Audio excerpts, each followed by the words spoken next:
تعالى عليه وعلى آله وأصحابه وبارك وسلم تسليما كثيرا. أما بعد، فأعوذ بالله من الشيطان الرجيم. بسم الله الرحمن الرحيم. والذين جاهدوا فينا لنهدينهم سبلنا وإن الله لمع المحسنين. وقال رسول الله صلى الله عليه وسلم: لن يشبع المؤمن من خير حتى يكون منتهاه الجنة. بارك الله لنا لكم في القرآن العظيم ونفعنا وإياكم بالآيات والذكر الحكيم. اللهم صل على محمد وعلى آل محمد كما صليت على إبراهيم وعلى آل إبراهيم إنك حميد مجيد. اللهم بارك على محمد وعلى آل محمد كما باركت على إبراهيم وعلى آل إبراهيم إنك حميد مجيد. হযরত উলামায়ে কেরাম, আজিজ প্রিয় ছাত্র বন্ধুগণ এবং সমবেত ইসলাম প্রিয় তৌহিদি মুসলমান ভাই ও বন্ধুগণ, বরিশাল বিভাগীয় কওমি মাদ্রাসা ঐক্য পরিষদের উদ্যোগে আয়োজিত আজকের এই দিনব্যাপী ইসলামী মহাসম্মেলনের সর্বশেষ লগনে আমরা উপস্থিত। দেশের বরেণ্য উলামায়ে কেরাম, শীর্ষস্থানীয় উলামায়ে কেরামের পাশাপাশি আন্তর্জাতিক অঙ্গনের সুপরিচিত ব্যক্তিবর্গ আজকের এই সম্মেলনে আলোচনা করেছেন, উপস্থিত হয়েছেন। এটি আমাদের সকলের জন্যই, বিশেষ করে আমাদের মাদ্রাসার ছাত্র ভাইদের জন্য একটি সৌভাগ্যের বিষয়, আনন্দের উপলক্ষ।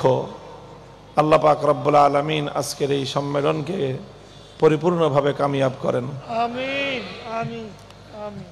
বিভাগের বিভিন্ন প্রান্ত থেকে বিপুল পরিমাণ আমার প্রিয় ছাত্র ভাইয়েরা এখানে একত্রিত হয়েছেন। আপনারা মাহফিল শেষে আবার সবাই যার যার গন্তব্যে ফিরে যাওয়ার তাগাদা আছে।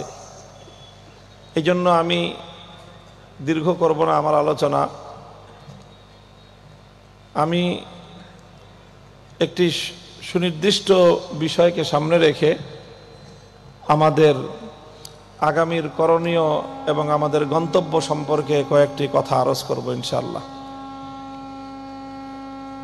হযরত রাসূল আকরাম সাল্লাল্লাহু আলাইহি ওয়াসাল্লামের একটি গুরুত্বপূর্ণ হাদিস, যেটি মুমিন জীবনের অন্যতম একটি পথনির্দেশনা, জীবন চলার মূলনীতি হিসেবে আল্লাহর নবী বলেছেন, লা ইয়াশবা'আল মুমিনু মিন খাইরিন হাত্তা ইয়াকুনা মুনতাহাহুল জান্নাহ। মুমিনের একটা চরিত্র এমন হওয়া উচিত যে মুমিন কোনোদিন ভালো এবং কল্যাণের বিষয়ে পরিতৃপ্ত হয়ে যাবে না। ভালো এবং কল্যাণ, মঙ্গল, এই বিষয়ে মুমিনের কোনোদিন তৃপ্তি মিটে যাবে না, সে কোনোদিনই পরিতৃপ্ত হবে না। হাত্তা ইয়াকুনা মুনতাহাহুল জান্নাহ, বরং সে প্রতিনিয়ত আরো উন্নতি করার, আরো সামনে অগ্রসর হওয়ার, আরো এগিয়ে যাওয়ার চেষ্টা করতে থাকবে। এগিয়ে যাওয়ার চেষ্টা করতে করতে সে থামবে সেদিন যেদিন তার কদম খোদার জান্নাতে পড়বে। জান্নাত পর্যন্ত যাওয়ার আগে মুমিনের জীবনে কোনো ক্লান্তি নাই, মুমিনের জীবনে কোনো শ্রান্তি নাই, মুমিনের জীবনে কোনো ক্ষান্তি নাই, বরং চলতেই থাকবে, চলতেই থাকবে। যতদিন দেহে প্রাণ আছে, যতদিন হৃদয় স্পন্দন আছে, যতদিন চলার শক্তি আছে, যতদিন বলার সক্ষমতা আছে, ততদিন বলতে থাকবে, চলতে থাকবে, বলতে থাকবে, চলতে থাকবে, করতে থাকবে। করতে করতে তার জীবনের গন্তব্য পর্যন্ত সে যেদিন পৌঁছবে, খোদার জান্নাত পর্যন্ত সে যেদিন পৌঁছে যাবে, সেদিনই সে তার চলা ক্ষান্ত দিবে। এটা রাসূল আকরাম সাল্লাল্লাহু আলাইহি ওয়াসাল্লামের পক্ষ থেকে উম্মতের জন্য, মুমিনের জন্য গুরুত্বপূর্ণ একটি নির্দেশনা। আরেক হাদিসে ঠিক এই কথাটাই ভিন্ন আঙ্গিকে বর্ণিত হয়েছে। ইয়ামুতুল মুমিনু ফি আরাকিল জাবিন, মুমিনের মৃত্যুর একটি লক্ষণ বলা হয়েছে যে মুমিন ব্যক্তি, আল্লাহ এবং তার রাসূলের কাছে যে ব্যক্তি মনোনীত, পছন্দনীয় ব্যক্তি, তার মৃত্যু হবে কি অবস্থায়, তার মৃত্যু হবে কি অবস্থায়। তার মৃত্যু জিহাদের ময়দানেও হতে পারে। আল্লাহ তার কপালে শাহাদাতের মৃত্যু না রাখলে বিছানাতে শুয়েও সে মারা যেতে পারে। তার মৃত্যু কোনো দুর্ঘটনার শিকার হয়েও হতে পারে। তার মৃত্যু স্বাভাবিক মরণও হতে পারে। যে অবস্থায় হোক না কেন, ইয়ামুতুল মুমিনু ফি আরাকিল জাবিন, মুমিনের মৃত্যু এমন একটা অবস্থায় হবে যে তার কপালের মধ্যে ঘাম থাকবে, কপাল ঘর্মাক্ত থাকবে, কপাল ঘামতে থাকবে। কপাল ঘামাটা, এটা অনেক মুহাদ্দিসিনদের মতে এটা রূপক অর্থে ব্যবহৃত হয়। রূপক অর্থ মানে হলো মাজাজি মানা, মাজাজি মানায় ব্যবহার হয়েছে, রূপক অর্থে ব্যবহার হয়েছে যে মুমিনের মৃত্যুর সময় তার কপাল ঘর্মাক্ত থাকবে। কপাল কার ঘামে? কার ঘামে কপাল? যে নিশ্চিন্তে ঘুমায় তার কপাল ঘামে। যে গাফলতিতে বিলাসিতা করে ঘুমায় তার কপাল ঘামে। আরে কপাল তো ঘামে ওই লোকের যে তার কওমকে নিয়ে চিন্তায় মগ্ন থাকে। কপাল তো ঘামে তার যে তার ভবিষ্যৎ প্রজন্মকে নিয়ে চিন্তা করতে থাকে। কপাল তো ঘামে তার যে দেশ এবং জাতির মুস্তাকবিল নিয়ে চিন্তা করতে থাকে, মরতে থাকে, চিন্তা করতে, ভবিষ্যৎ প্রজন্মের জন্য রাস্তা খুলতে থাকে, চলতে থাকে, চিন্তা করতে থাকে, ফিকির করতে থাকে, কপাল ঘামতে থাকে, কদম কদম জান্নাতের দিকে অগ্রসর হতে থাকে।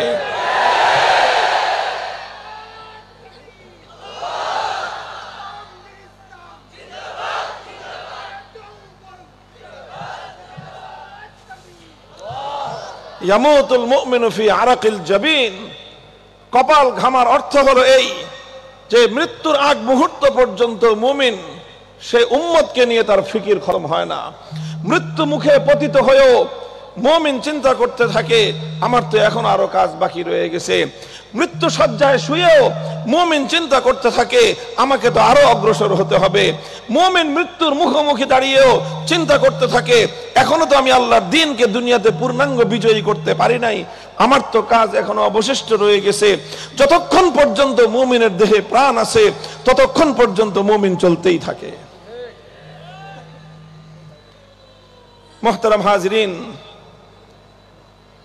কথাটা পরে মনে থাকে কিনা জানি না, এই জন্য এখনই বলে দিই। কথা বলতে বলতে আবার কোন দিকে শেষ পর্যন্ত গিয়ে কোথায় গিয়ে থামি আল্লাহ জানে।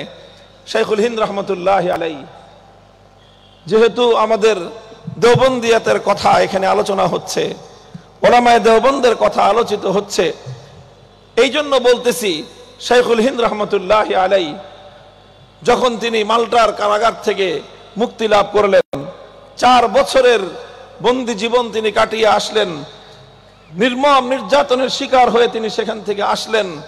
সেই মাল্টার বন্দী জীবনে শাইখুল হিন্দ রহমতুল্লাহ আলাইহির সাথে কি বর্বর আচরণ করা হয়েছে, কি নির্মম আচরণ করা হয়েছে, কি জুলুম এবং নির্যাতন চালানো হয়েছে, ইতিহাসের দাস্তান সেগুলো লিখেছে।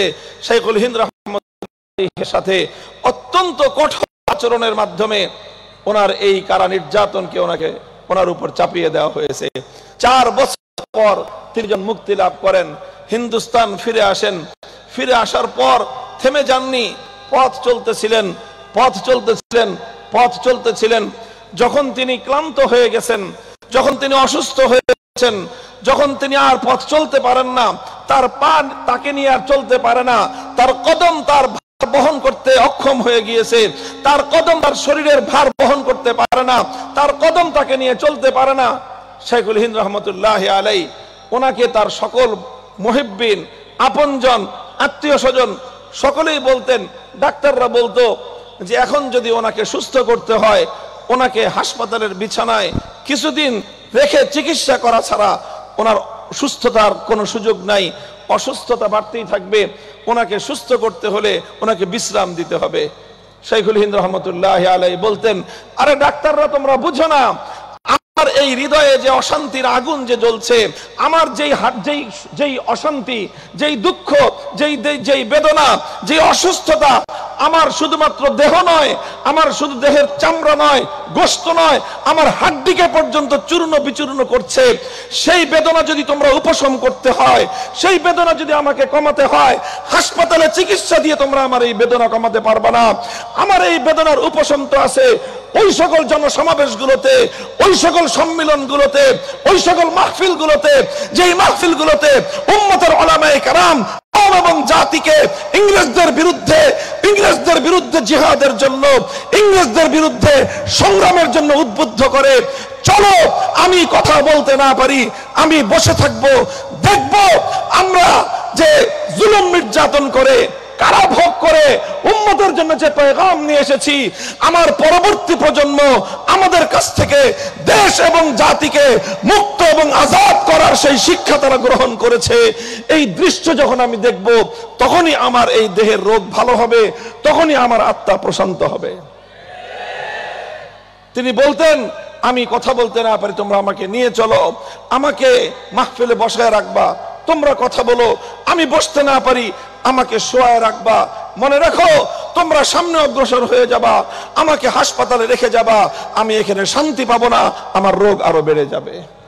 শেষ পর্যন্ত তিনি বলতেন, এই অবস্থায় যদি আমার মৃত্যু হয়ে যায়, হে আমার অনুসারীরা, হে আমার ছাত্রবিন্দু, তোমাদের প্রতি আমার ওসিয়ত হলো এই, তোমরা আমার লাশকে নিয়ে সামনে অগ্রসর হবে।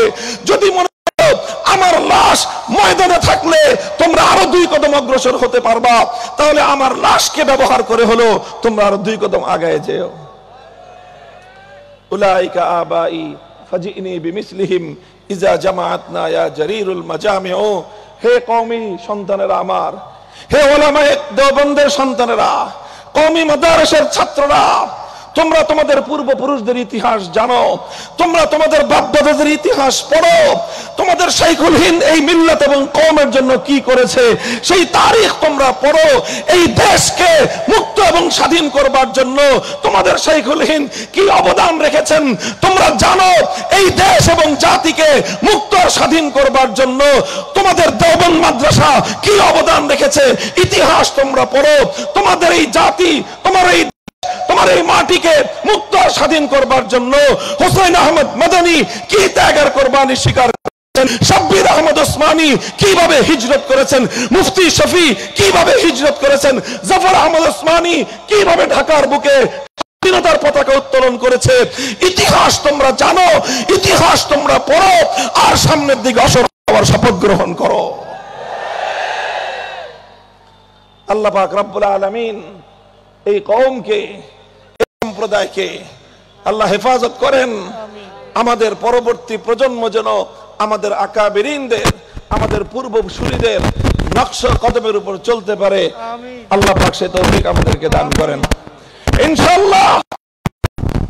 আমি অত্যন্ত আস্থা এবং বিশ্বাসের সাথে কথা বলতে পারি, আমাদের পরবর্তী প্রজন্ম যদি আমাদের পূর্ববর্তী প্রজন্মের নকশে কদমের উপর চলতে পারে, সেদিন বেশি দূরে নয়, সেদিন তোমাদের হাতেই এই অঞ্চলে আল্লাহর দ্বীনের ঝান্ডা উড়বে, লা ইলাহা ইল্লাল্লাহর পতাকা উড়বে, রুখে দেওয়ার সাধ্য কোনো শক্তির হবে না।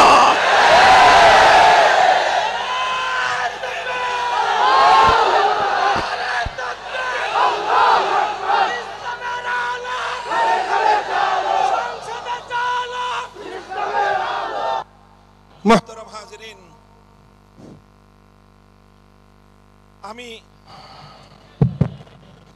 আমি শুধু নীতি কথা নয়, রাসূল আকরাম সাল্লাল্লাহু আলাইহি ওয়াসাল্লামের পক্ষ থেকে উম্মতের জন্য বর্ণিত একটি মৌলিক উসুল বললাম। আমার নবী শুধু মুখে বলেই ক্ষান্ত হয় নাই।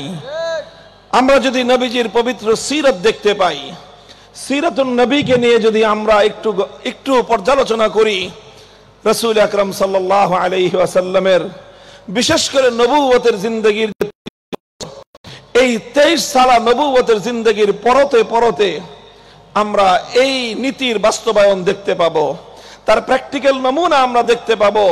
লা ইয়াশবা'আল মুমিনু মিন খাইরিন হাত্তা ইয়াকুনা মুনতাহাহুল জান্নাহ। মুমিন দ্বীনের ব্যাপারে, ইসলামের ব্যাপারে কখনো এমন তৃপ্তিতে ভোগে না যে বাস যা হয়েছে আর দরকার নাই। এই কথা মুমিনের দ্বীনের ব্যাপারে, ইসলামের ব্যাপারে তার অন্তরে কোনোদিন এই ধারণা জন্ম নেয় না। চলেন রাসূল সাল্লাল্লাহু আলাইহি ওয়াসাল্লামের পবিত্র সিরাতের উপর এক ঝলক আমরা একটু দৃষ্টি বোলাই। নবী করিম সাল্লাল্লাহু আলাইহি ওয়াসাল্লাম মক্কায় নবুয়ত লাভ করলেন। 13 বছর পর্যন্ত মক্কায় দ্বীনের দাওয়াত দিলেন। কেমন ভাবে দাওয়াত দিলেন? এমন ভাবে দাওয়াত রূপে আর কোনো মানুষের পক্ষে দাওয়াত দেওয়া সম্ভব নয়। কথা ঠিক কিনা? রাতের অন্ধকারে, দিনের আলোয়, সকালের প্রভাত রশ্মিতে, সন্ধ্যার গধূলি বেলার আলোয় রাসূল আকরাম সাল্লাল্লাহু আলাইহি ওয়াসাল্লাম মক্কার ঘরে ঘরে, ব্যক্তিতে ব্যক্তিতে, গোত্রে গোত্রে, পাহাড়ে পর্বতে, উপত্যকায়, প্রতিটি জনপদে, প্রতিটি মানুষের কাছে ঈমানের দাওয়াত নিয়ে গিয়েছেন, তাওহীদের দাওয়াত দিয়েছেন এবং সেটা শতবার, হাজারবার এক একজন মানুষের কাছে দ্বীনের দাওয়াত দিয়েছেন। যাদের কপালে হেদায়েত ছিল, সিরাতুন নবীকে নিয়ে যদি আমরা তারা ঈমান কবুল করেছেন।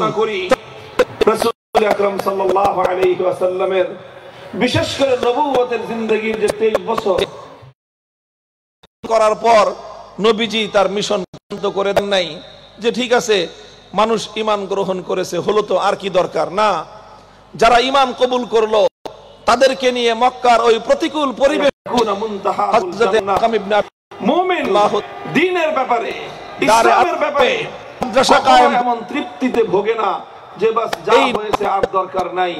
এই কথা মুমিনের দ্বীনের ব্যাপারে, ইসলামের ব্যাপারে তার অন্তরে কোনোদিন এই ধারণা জন্ম নেয়। জীবনের ঝুঁকি নিলেন, জীবনের ঝুঁকি নিলেন। দিনের আলোয় না পারলে রাতের অন্ধকারে সেখানে দরসগাহ কায়েম করলেন এবং নবাগত এই সকল নব মুসলিমদেরকে নিয়ে হযরতে আরকাম ইবনে আবিল আরকাম রাদিয়াল্লাহু তাআলা আনহুর বাড়িতে নবীজি সাহাবায়ে কেরামের তালিমের ব্যবস্থা করলেন। চলতে থাকলো। 13 বছর পর্যন্ত এই মেহনত হলো, কিন্তু এই মেহনতে এমন কোন জুলুম নাই যেই জুলুম, যেই বর্বরতা, যে অত্যাচারের ইতিহাস মুহাম্মদুর রাসূলুল্লাহ সাল্লাল্লাহু আলাইহি ওয়াসাল্লামের সাথে রচিত না হয়েছে। কথা বলেন ঠিক কিনা? কি বলেন? সেই জুলুম, সেই নির্যাতন, সেই বর্বরতা আমার নবীর পথ চলার গতিকে স্তব্ধ করে দিতে পেরেছে? নবী থমকে গিয়েছেন, নবী ভয় পেয়ে পেছন দিকে চলে গিয়েছেন, আমার নবী সামনে অগ্রসর হয়েছেন। নবীর সাহাবী হযরত ইয়াসির রাদিয়াল্লাহু আনহুকে দ্বিখণ্ডিত করে হত্যা করা হয়েছে। হযরত সুমাইয়া রাদিয়াল্লাহু আনহাকে নির্মম কায়দায় হত্যা এবং শহীদ করা হয়েছে। বাবা মা দুজনকে হত্যা করার পরে আম্মার বিন ইয়াসিরকে মাথা দড়ি দিয়ে পা বেঁধে মাথা নিচের দিকে দিয়ে কূপের মধ্যে ঘন্টার পর ঘন্টা লটকে রাখা হয়েছে। হযরত খাব্বাব ইবনুল আরাত রাদিয়াল্লাহু আনহুকে জ্বলন্ত আগুনের উপর শোয়ায় রাখা হয়েছে। শরীরের চামড়া, গোশত, রক্ত সবকিছু পুড়ে পুড়ে গলে গলে আগুন নিভে গিয়েছে, কিন্তু তারপরও জালিমদের তাদের অন্তরের মধ্যে কোনো দয়া এবং মায়ার উদ্রেক হয় নাই। হযরত বেলাল হাবাশী রাদিয়াল্লাহু আনহুকে উত্তপ্ত গরম বালুকাময় জমিনের উপর চিৎ করে শোয়ে বুকের উপর পাথর চাপা দিয়ে রেখেছে। উনি চিৎকার করতে করতে বেহুশ হয়ে গিয়েছেন, কিন্তু জালেম উমাইয়া ইবনে খালাফের অন্তরের মধ্যে এতটুকু মায়ার উদ্রেক হয় নাই। এই সব জুলুমগুলো শুধু সাহাবায়ে কেরামের সাথে নয়, স্বয়ং রাসূল আকরাম সাল্লাল্লাহু আলাইহি ওয়াসাল্লামের সাথেও জুলুমের কম ইতিহাস রচিত হয়নি। আল্লাহর নবী মক্কার বাইতুল্লাহর সামনে মসজিদে হারামের মধ্যে নামাজ পড়তেছেন। একদিন আবু জাহাল এসে নবীজির গলার মধ্যে গামছা পেঁচিয়ে শ্বাসরুদ্ধ করে নবীজিকে হত্যা করার ষড়যন্ত্র চালায়। আরেকদিন আমার নবী সেজদায় লুটিয়ে পড়েছেন, উকবা ইবনে আবি মুআইত উটের ভুঁড়ি এনে নবীজির মাথায় ফেলে দিয়েছে। নবীজি শ্বাসরুদ্ধ হয়ে শেষ নিঃশ্বাস ত্যাগ করার উপক্রম হয়েছেন। সমস্ত জুলুম নির্যাতনগুলো আল্লাহর নবী সহ্য করেছেন। করতে করতে করতে করতে নবীজি কদম কদম সামনে অগ্রসর হয়েছেন। এমন একটা সময় যখন হয়েছে মক্কার মানুষের ব্যাপারে হতাশ, আর মনে হয় ঈমান কবুল করবে না, এই মক্কার মানুষদের হেদায়েত আর কপালে জুটবে না। নবী করিম সাল্লাল্লাহু আলাইহি ওয়াসাল্লাম মক্কার মানুষের এই হেদায়েতের ব্যাপারে যখন নিরাশ হয়ে গেলেন, মায়ুস হয়ে গেলেন, হতাশ হয়ে গেলেন, নবীজি মক্কার মানুষের ঈমান কবুলের ব্যাপারে হতাশ হয়েছেন, কিন্তু নিজের দ্বীনের এবং ঈমানের মিশন থামিয়ে দেওয়ার সিদ্ধান্ত গ্রহণ করেন নাই। নবীজি চিন্তা করেছেন, ঠিক আছে, মক্কার মানুষ ঈমান কবুল করে না, দেখি নতুন কোন জনপদ পাওয়া যায় কিনা। আমার নবীজি তায়েফের সফর করলেন। 1 মাস পর্যন্ত, রাত সকাল থেকে সন্ধ্যা পর্যন্ত, রাত পর্যন্ত তায়েফের প্রত্যেকটা মানুষের দুয়ারে দুয়ারে গেলেন, অলিতে গলিতে গেলেন, ঘরে ঘরে গেলেন। একটা মানুষ 1 মাসে কালেমা পড়বে তো দূরের কথা, কেউ আল্লাহর নবীর সঙ্গে সদাচরণটুকু পর্যন্ত করে নাই, বরং রাস্তায় রাস্তায় তায়েফের পথে পথে নবীজির উপর পাথরের বৃষ্টি বর্ষণ হলো।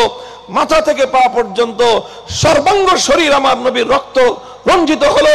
নবীজিকে হযরত আয়েশা রাদিয়াল্লাহু আনহা জিজ্ঞাসা করেছিলেন, ইয়া রাসূলুল্লাহ, ঈমানের জন্য, দ্বীনের জন্য তো আপনার জিন্দেগিতে আপনি অনেক কষ্ট স্বীকার করেছেন, সবচেয়ে বেশি কষ্ট আপনি কোন দিন পেয়েছিলেন?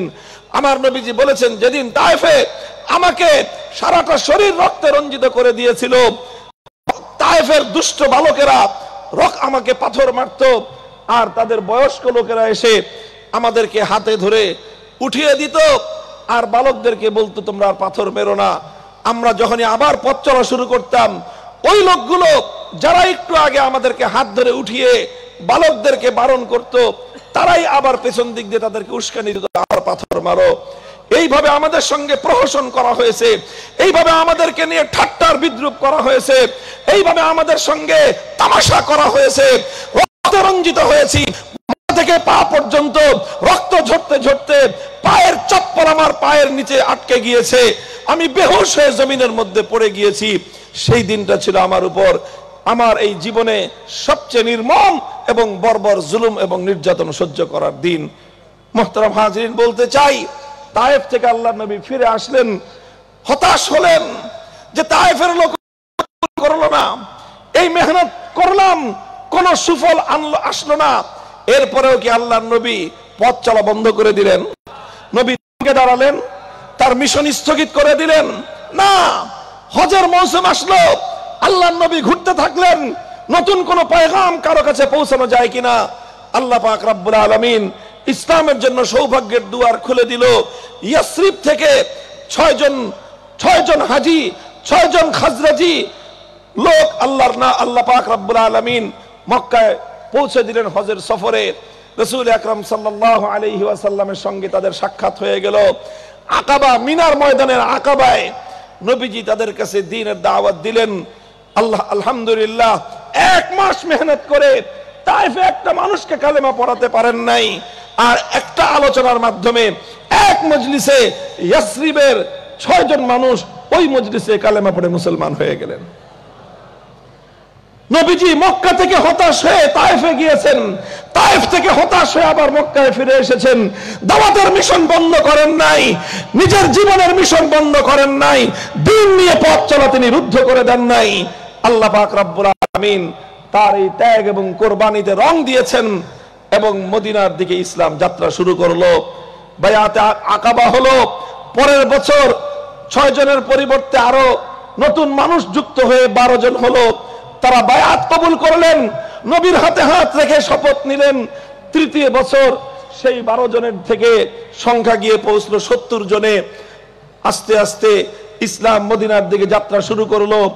তারা প্রস্তাব করলেন নবীজিকে হিজরত করার। আল্লাহর নবী তাদের সঙ্গে কথা দিলেন। জিলহজ মাসে শপথ হলো যে ঠিক আছে, তোমরা মদিনায় আমার অনুকূল পরিবেশ কায়েম করো, মদিনায় ইসলামের অনুকূল পরিবেশ কায়েম করো, মদিনায় দ্বীনের অনুকূল পরিবেশ কায়েম করো। আমি তোমাদের মদিনাকে আমার জীবনের জন্য আমি অগ্রাধিকার দিব।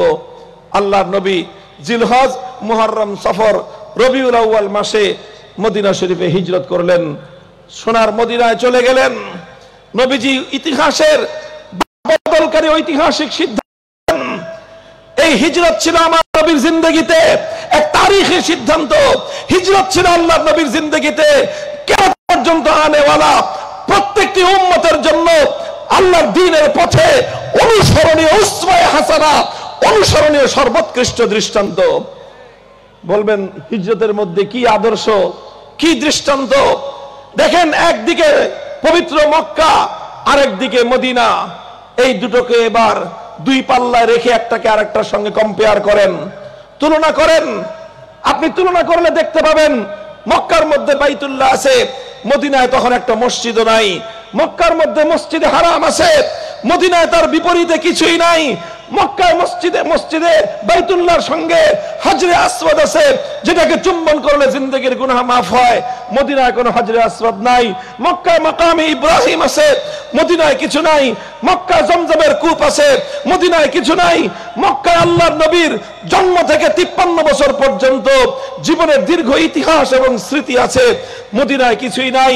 মক্কায় আল্লাহর নবীর সমস্ত পূর্বপুরুষদের স্মৃতি রয়েছে, বাপের কবর, মায়ের কবর, 14 পুরুষের কবর এই মক্কায়। মদিনায় তার কিছুই নাই। সব কিছু ছিল মক্কায়, মদিনায় কিছুই ছিল না। মক্কায় শুধু একটা জিনিস ছিল না, যেটা ছিল মদিনায়, সেটা হলো মক্কায় সব ছিল। বাইতুল্লাহ ছিল, হারামুল্লাহ ছিল, মাকাম ইব্রাহিম ছিল, হাজরে আসওয়াদ ছিল, নিজের জিন্দেগির পূর্বপুরুষদের তারিখ আর ইতিহাস ছিল, স্মৃতি ছিল, অনেক কিছু ছিল, কিন্তু আল্লাহর দ্বীন কায়েমের অনুকূল পরিবেশ ছিল না। মদিনায় সেই জায়গায় কিছুই ছিল না, মদিনায় কিছুই ছিল না। কিন্তু মদিনায় শুধু একটা জিনিস ছিল। মদিনার সাহাবায়ে কেরাম শপথ নিয়েছিলেন, নবীর হাতে হাত রেখে বায়াত কবুল করেছিলেন, ওগো আল্লাহর নবী, আপনি আসুন মদিনায়, আমরা আপনার এই দ্বীনকে মদিনায় কায়েম করার জন্য আপনার ডানে থাকবো, বামে থাকবো, সামনে থাকবো, পিছনে থাকবো। আপনার মিশন আমাদের মিশন, আপনার লড়াই আমাদের লড়াই, আপনার যুদ্ধ আমাদের যুদ্ধ। নবীজি সবকিছু এক পাল্লা রাখলেন। স্বদেশ ভূমি, মাতৃভূমি, দেশ প্রেম, জাতির প্রেম, বংশের প্রেম, গোত্রের প্রেম, সবকিছুকে দুপায়ে ধরে আল্লাহর দ্বীনকে অগ্রাধিকার দিয়ে আমার নবী মদিনায় হিজরত করলেন। এটাই হলো হিজরতের তালিম, হিজরতের তালিম। উম্মত আজ তোমাদেরকে নানা নতুন নতুন মতবাদের নামে, নতুন নতুন স্লোগানের নামে তোমাদের দ্বীনি গায়রাত এবং দ্বীনের ভালোবাসাকে ফিকে করে দেওয়ার, ফ্যাকাশে করে দেওয়ার ষড়যন্ত্র চলছে। নানা রকম রাজনৈতিক মতবাদ, নানা রকম রাজনৈতিক স্লোগান, দেশপ্রেমের স্লোগান, অন্ধ জাতীয়তাবাদের স্লোগান, নানা রকম স্লোগানের অন্তরালে ইমানদারের ইমানকে দুর্বল করে দেওয়ার পায়ে তারা চলে। আজ নতুন পয়গাম তুলতে হবে, স্লোগান তুলতে হবে। তাম পৃথিবীর সব কিছুর বিনিময়ে একটা জিনিস আমরা চাই, সেটা হলো আল্লাহর দ্বীনের বিজয় চাই।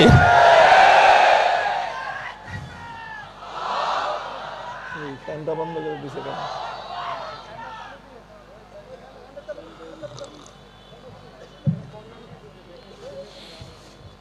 মুহতারাম হাজিরিন, ইতিহাস লম্বা আলোচনা করব না, শুধু নবীজির তারিখ এবং ইতিহাসের কয়েকটা ধাপ আমি আলোচনা করতে চাচ্ছি। আল্লাহর নবীর জীবন থেকে সেই বিষয়টার প্র্যাকটিক্যাল বাস্তবতা দেখানোর জন্য নবীজি হিজরত করে মদিনায় আসলেন। মদিনায় তখন 3 সম্প্রদায়ের বসবাস। নবীজি সহ যারা ঈমান গ্রহণ করেছেন, একত্ববাদী মুসলমান, সঙ্গে সেখানে আছে কিছু মুশরিক, মূর্তি পূজারী, পৌত্তলিকতাবাদী, আর সেই সঙ্গে মদিনায় থাকতো তখন ইহুদিরা। এই 3 জাতিকে নিয়ে আল্লাহর নবী মদিনার মধ্যে একটা শান্তি চুক্তি করলেন। 3 জাতির মধ্যে একটা চুক্তি সম্পাদিত হলো। সেই চুক্তির মূল রূপকার ছিলেন রাসূল আকরাম সাল্লাল্লাহু আলাইহি ওয়াসাল্লাম। সেই চুক্তির মূল কথাটাই ছিল, এখানে আমরা সকলে মিলেমিশে থাকব, কেউ কারো উপর আক্রমণ করবে না, কেউ কারো দুশমনকে সহযোগিতা করবে না, কেউ কারো বিরুদ্ধাচরণ করবে না। ইতিহাসে যেটাকে মদিনা সনদ বলা হয়, সেই মদিনা সনদ স্বাক্ষরিত হলো। মদিনা সনদ স্বাক্ষরিত হওয়ায় মদিনায় শান্তি এবং নিরাপত্তা প্রতিষ্ঠিত হলো। আমার নবীর জিন্দেগিতেও নিরাপত্তা আসলো। সাহাবায়ে কেরাম যারা আল্লাহর নবীর সঙ্গে দ্বীন এবং ইসলাম কবুল করেছেন, তারা মুহাজির হন অথবা আনসার, প্রত্যেকের জীবনে নিরাপত্তা প্রতিষ্ঠিত হয়েছিল। তারা চাইলে মদিনার মসজিদ নববীতে রাত দিন আল্লাহর দরবারে দাঁড়িয়ে কোরআন তেলাওয়াত করতে পারেন। এখন আর কেউ তাদেরকে গলায় গামছা পেঁচিয়ে শ্বাসরুদ্ধ করতে চায় না। তারা চাইলে আল্লাহর দরবারে নিরাপদে সিজদা করতে পারেন। এখন আর কেউ তাদের কাঁধের উপর উটের ভুঁড়ি এনে নিক্ষেপ করে না। তারা চাইলে আল্লাহর দ্বীনকে পালন করতে পারেন নিশ্চিন্তে, নির্বিঘ্নে, প্রকাশ্যে লা ইলাহা ইল্লাল্লাহর কালেমা তারা পড়তে পারেন। কেউ তাদেরকে বাধা দেয় না। এমন একটা শান্তিপূর্ণ পরিবেশ মদিনায় কায়েম হয়ে গেল। এবার তো আমার নবীজি চাইলে পারতেন যে ঠিক আছে, যাক, একটা শান্তি হয়েছে, নিরাপদ একটা পরিবেশ হয়েছে, এখন আমরা সুন্দরভাবে শান্তিপূর্ণভাবে দ্বীনের কাজ করতে পারতেছি, আর কি দরকার। এখন তো আমরা দ্বীনের দাওয়াতের কাজও করতে পারি, দ্বীনের তালিমের কাজও আমরা করতে পারি। কাজেই এখন আস্তে আস্তে তালিম এবং দাওয়াতের মাধ্যমে, তালিম এবং তাবলীগের মাধ্যমে আমরা দ্বীনকে সামনে অগ্রসর করে নিয়ে যাই। আল্লাহর নবী তো এরকম চিন্তা করতে পারতেন, তাই না?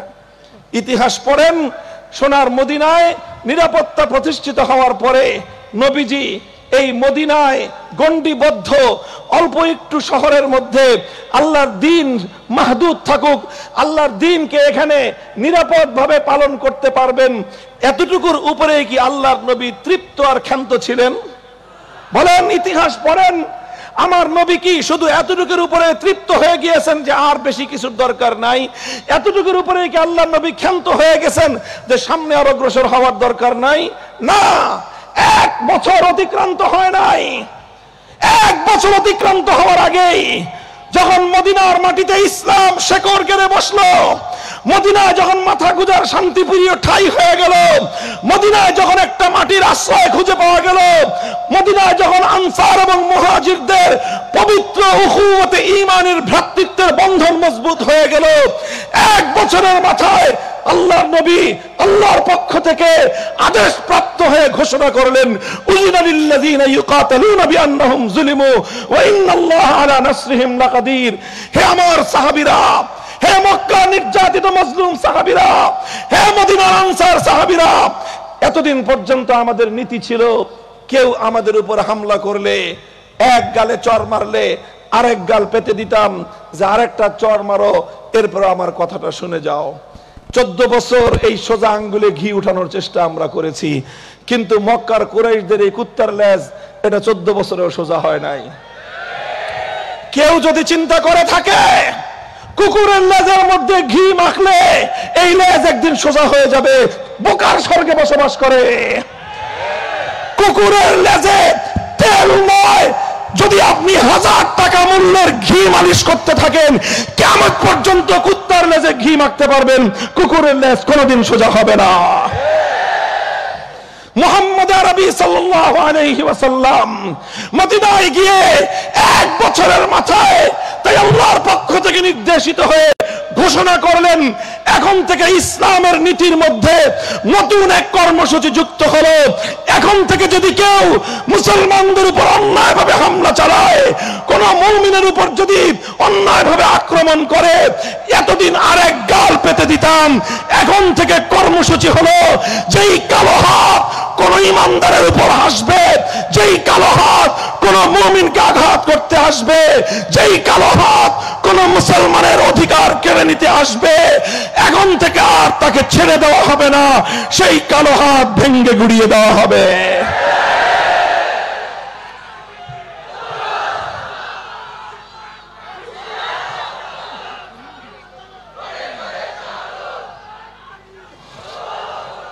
নবী আকরাম সাল্লাল্লাহু আলাইহি ওয়াসাল্লাম বদর করলেন, 14 জন সাহাবী শাহাদাত বরণ করলেন।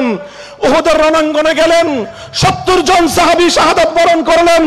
নিজের প্রাণাধিক প্রিয় চাচা হযরত হামজা ইবনে আব্দুল মুত্তালিব রাদিয়াল্লাহু আনহু বাবার মতো যাকে তিনি ভালোবাসতেন, সেই প্রিয় সাহাবী, সেই প্রিয় চাচা যান অত্যন্ত নির্মম মর্মান্তিক ভাবে শাহাদাত বরণ করলেন।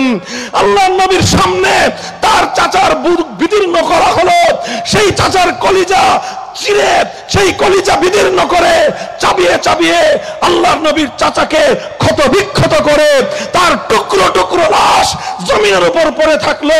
নবীজি সব কিছু বরদাস্ত করে নিলেন, কিন্তু দ্বীন এবং ঈমানের পথে এক চুল পরিমাণ থমকে দাঁড়ানো বরদাস্ত করেন নাই। শুধু 70 জন সাহাবী নয়, নবীজি নিজেও আহত হয়েছেন। আল্লাহর পয়গম্বর উহুদের ময়দানে মাথা ভেঙেছেন, দান্দান শহীদ হয়েছে, কপালে আঘাত লেগেছে, ঠোঁট রক্তাক্ত হয়েছে, শরীর চেহারা পূর্ণ চেহারাটা রক্তে রঞ্জিত হয়েছে। শরীর থেকে রক্ত ঝরতে ঝরতে ঝরতে ঝরতে আমার নবী দুর্বল হয়ে বেহুশ হয়ে জমিনের মধ্যে পড়ে গিয়েছেন। সাহাবায়ে কেরাম নবীজিকে আর কোথায় খুঁজে পাচ্ছেন না। এই অবস্থায় ইবলিস লানাতুল্লাহি আলাইহি গুজব রটিয়ে দিল, কুতিলা মুহাম্মদ সাল্লাল্লাহু আলাইহি ওয়াসাল্লাম শহীদ হয়ে গিয়েছেন। গোটা সাহাবায়ে কেরামের জামাতের মধ্যে হতাশা ছেয়ে গেল, বিশৃঙ্খলা ছড়িয়ে পড়ল, বিক্ষিপ্ততা তাদের মধ্যে গ্রাস করে নিল। নবীজি আবার যখনই সামান্য একটু হুঁশ ফিরল, লেখে হাদিস গুলো লেখে হযরতে মালিক ইবনে সিনান রাদিয়াল্লাহু আনহু নবীজিকে দেখলেন, নবীজি তখন জমিনের মধ্যে শুয়ে আছেন, তখন তুলে শরীরের মধ্যে নাই, জমিনে শুয়ে শুয়ে তখন আমার নবীর অস্ফুট কণ্ঠে তার দুঠোঁটের মধ্যখান দিয়ে উচ্চারিত হচ্ছে, ইলাইয়া ইবাদাল্লাহ, ইলাইয়া ইবাদাল্লাহ, ইলাইয়া ইবাদাল্লাহ। হে আমার সাহাবীরা, বিক্ষিপ্ত হয়ে যেও না, বিশৃঙ্খল হয়ে যেও না, ময়দান ছেড়ে চলে যেও না, আসো আমাকে কেন্দ্র করে জড়ো হও, আবার কুফরের উপর হামলা চালাও, বেঈমানদের উপর আক্রমণ করো, আল্লাহ পাক বিজয় আমাদেরকেই দিবেন। মুহতারাম হাজিরিন, উহুদের জিহাদের শেষ প্রান্তে একটা বিস্ময়কর শিক্ষণীয় ঘটনা সংঘটিত হলো, একটা বিস্ময়কর তালিম সেই জিহাদের রণাঙ্গনে উহুদের ময়দানে আল্লাহর নবী উম্মতের জন্য কিয়ামত পর্যন্তের জন্য রেখে গেলেন। যুদ্ধ যখন শেষ প্রান্তে, কুরাইশদের সরদার আবু সুফিয়ান মুসলমানদের জামাতকে লক্ষ্য করে সেখানে নবীকে দেখা, আবু বকর, ওসমান, আলী রাদিয়াল্লাহু আনহুম কাউকে দেখা, আবু সুফিয়ান দিয়ে প্রশ্ন, আফি কওমি মুহাম্মদ, হে মুসলমান তোমাদের মুহাম্মদ বেঁচে আছে? আল্লাহকে বারণ করলেন, বললেন লা তুবুহু, কোনো জবাব। আবু সুফিয়ান দ্বিতীয় প্রশ্ন করলো, আফিল কওমি আবি কুহাফা, তোমাদের মাঝে কি আবু বকর বেঁচে আছে? মুহাম্মাদের ঘনিষ্ঠ সাথী, প্রথম সহচর সাল্লাল্লাহু আলাইহি ওয়াসাল্লাম। নবীজি এবারও বললেন লা তুজিবুহু, এই কথারও জবাব দিও না। তৃতীয় প্রশ্ন করলো, আফিল কওম ওমর, মুহাম্মদ সাল্লাল্লাহু আলাইহি ওয়াসাল্লামের দ্বিতীয় সহচর, তার দ্বিতীয় ঘনিষ্ঠ বন্ধু ওমর কি বেঁচে আছে? তৃতীয় দফা একই কথা বলেন, লা তুজিবুহু, জবাব দিও না, দেখি তার সে কি বলে। তখন সে আনন্দে উৎফুল্ল হয়ে চিৎকার দিয়ে উঠলো, ইন্নাহা উলাই কদ মাতু লাউ কানু আহইয়া আলা আজাবু, তারা সব মারা গেছে, কারণ জীবিত থাকলে তারা আমার কথার জবাব দিত। নবীজি বললেন, দেখি ও আর কত দূর পর্যন্ত বলে। মুহতারাম হাজিরিন, তালিম শিক্ষা হলো এই, সব কথার সব সময় জবাব, সব কথার সব সময়, সব কথার সব সময়, এই মাদ্রাসার ছাত্র ভালো শিক্ষাটা গ্রহণ করো, সব কথার সব সময় জবাব দিতে হয়। নবীজি বলেছেন জবাব দিও না, এই জবাব দেওয়ার কোনো দরকার নাই। এরপরের ঘটনা কি? এরপরে আবু সুফিয়ান আনন্দ, সব মারা গেছে মনে করে সে উল্লাস প্রকাশ করলো। কিসের মাধ্যমে উল্লাস প্রকাশ করলো? একটা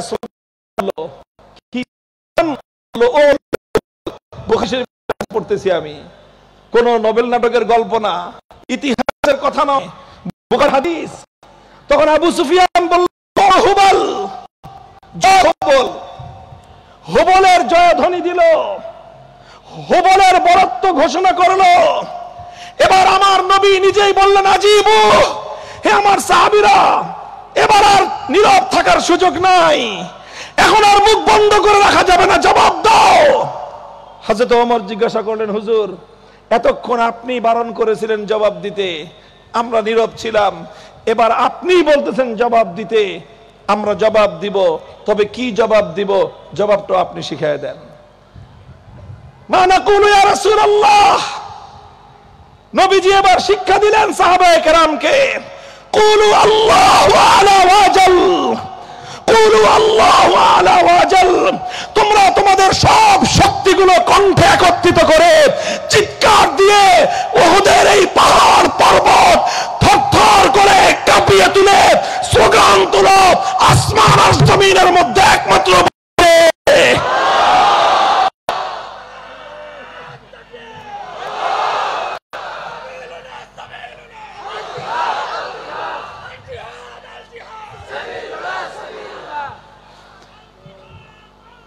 এই তালিম কি, এটা আমি একটা গুরুত্বপূর্ণ মৌলিক উসুল হিসেবে আমাদের সকলের জন্য খুব জরুরি মনে করি। নবীজি বোঝালেন, মুসলমান সব কথা বরদাস্ত করে নিতে পারে, মুমিন সব কথা শুনেও নীরব থাকতে পারে, মুমিন সব কথার জবাব দেওয়ার গরজ অনুভব করবে না, কিন্তু মুমিনের সামনে যখন কোন গায়রুল্লাহর বরত্বের স্লোগান উঠবে, ইমানদার তার অন্তরে এক আল্লাহর উপর বিশ্বাস টিকে আছে, সে কোনদিন গায়রুল্লাহর বরত্বের আওয়াজ শুনে নীরব থাকতে পারে না।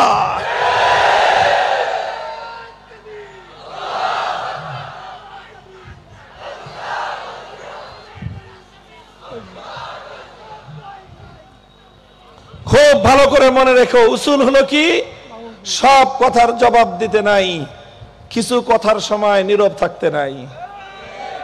কি বললাম?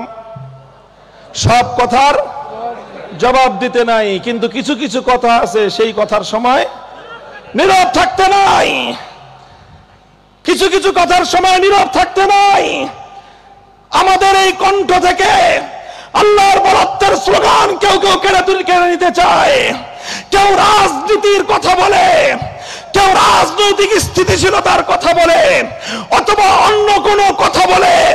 এই বাংলার মুসলমানদের কণ্ঠ থেকে, ইমানদার এই জাতির কণ্ঠ থেকে যদি নারায়ে তাকবীরের স্লোগান কেউ কেড়ে তুলতে চায়, নারায়ে তাকবীরের স্লোগান যদি বন্ধ করতে চায়, শপথ নিতে হবে তুলতে যুদ্ধ করব, এই করব, রক্ত দিব, আল্লাহ তুলতেই থাকবো, তুলতে থাকবো আমরা।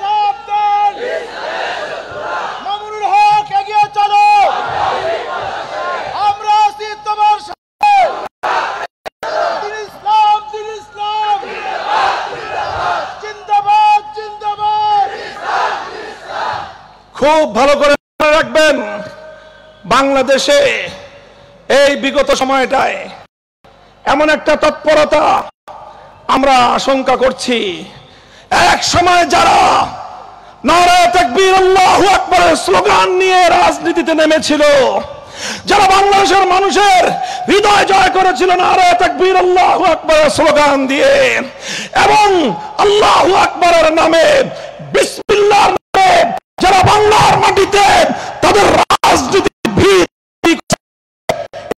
গাছ বড়সড় হওয়ার পর এখন তাদের অনেকের কাছে নারায়ে তাকবীর আল্লাহু আকবারের স্লোগান শুনলে কানে চুলকায়। হুঁশিয়ার করে দিয়ে বলতে চাই, খবরদার, খবরদার, আমরা কারোর পক্ষে অবস্থান নিতে চাই না, কিন্তু মনে রেখো, যারা আল্লাহু আকবারের স্লোগানের অবস্থান নিবে, আমরা শুধু তোমাদের বিপক্ষে অবস্থান নয়, তোমাদের বিপক্ষে যুদ্ধের ময়দানে আমাদেরকে হাজির হবে। নারায়ে তাকবীর, নারায়ে তাকবীর, অ্যাকশন, অ্যাকশন, মুসলমানের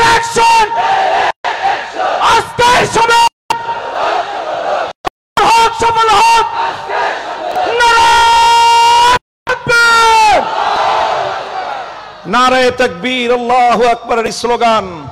শাইখুল হাদিস আল্লামা আজিজুল হক রহমতুল্লাহ আলাইহি, আমার ওয়ালিদ মরহুম, এই জাতির অনেক বড় এক মুহসিন, তার কাছ থেকে জীবনের অন্তিম সময়ে শিক্ষা পেয়েছি। দেখেছি ব্যক্তির স্লোগান দিলে, শাইখুল হাদিস জিন্দাবাদ বললে তার মুখটা মলিন যেত। বলতো শাইখুল হাদিস জিন্দাবাদ বলে লাভ কি? তোমরা যতই জিন্দাবাদ বলো, শাইখুল হাদিস চিরদিন জিন্দা থাকবে না। আজ আমি তোমাদেরকে বলি, মামুনুল হক জিন্দাবাদ বলে লাভ নাই। তোমরা যতই জিন্দাবাদ বলো, আজ আমি আছি, কাল আমি থাকবো না। ব্যক্তির স্লোগান নয়, ব্যক্তির স্লোগান নয়, মুমিনের স্লোগান হবে এক আল্লাহকে নিয়ে, ইসলামকে নিয়ে, আল্লাহর দ্বীনের বিজয় প্রতিষ্ঠার সামনে।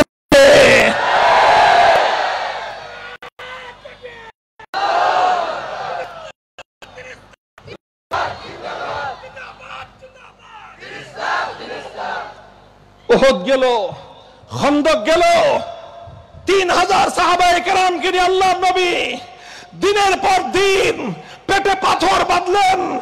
ইতিহাস তোমরা পড়ো, আমার নবী উহুদের ময়দানে দান্দান মুবারক শহীদ হওয়ার পর, নিজের মাথা ভেঙে যাওয়ার পর, 70 জন সাহাবী শাহাদাত বরণ করার পর, ঘরে ঘরে সাহাবায়ে কেরাম আহত, নিহত, ক্ষত বিক্ষত হওয়ার পর নবীজি বলেন নাই অনেক হইছে, এবার ক্ষান্ত দেই?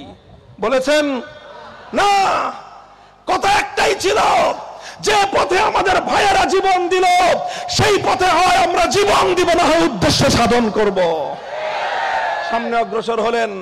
খন্দকের রণাঙ্গনে নবীজি পেটে পাথর বাঁধলেন।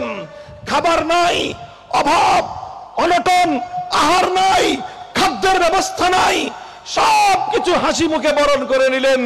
নবীজি সাহাবায়ে কেরামকে উদ্দীপিত করলেন, আল্লাহুম্মা লা আইশা ইল্লা আইশুল আখিরাহ ফাগফিরিল আনসার ওয়াল মুহাজিরা। হে আল্লাহ, তুমি দেখছো আমরা সব ক্ষুধা, যাতনা, কষ্ট, ক্লেশ সব সহ্য করে নিচ্ছি হাসি মুখে, শুধুমাত্র তোমার দ্বীনকে জিন্দা করার জন্য। পেটে পাথর বাঁধলেন। খন্দকের যুদ্ধে ঐতিহাসিক বিজয় আসলো। নবীজি উহুদ, বদর, উহুদ, খন্দক, কুরাইশদের সঙ্গে একটার পর একটা যুদ্ধ করে কুরাইশদের শক্তির কোমর ভেঙে দিলেন। এদিকে পবিত্র মদিনায় 3টা সম্প্রদায় ছিল ইহুদির, বনু কাইনুকা, বনু নজির, বনু কুরাইজা। একটা সম্প্রদায় গাদ্দারি করলো, আল্লাহর নবী তাদেরকে শাস্তি দিলেন। বনু কাইনুকা প্রথম বিশ্বাসঘাতকতা করলো, নবীজি তাদেরকে মদিনা থেকে বহিষ্কার করলেন। এরপরে বনু নজির গাদ্দারি করলো, নবীজি তাদেরকেও বহিষ্কার করলেন। 5ম হিজরিতে খন্দকের যুদ্ধের সময়, সবচেয়ে কঠিন সময়ে, সবচেয়ে ভয়াবহ বিশ্বাসঘাতকতা করলো বনু কুরাইজা। আমার নবী বনু কুরাইজাকে কঠিন দৃষ্টান্তমূলক শাস্তি দিলেন। একদিনে রাহমাতুল লিল আলামিনের নির্দেশে বনু কুরাইজার 800 দুষ্কৃতিকারীর মৃত্যুদণ্ড কার্যকর করা হয়েছে। কয়শো? 800 বনু কুরাইজার দুষ্কৃতিকারী, গাদ্দার, বিশ্বাসঘাতকের মৃত্যুদণ্ড কার্যকর করা হয়েছে একদিনে।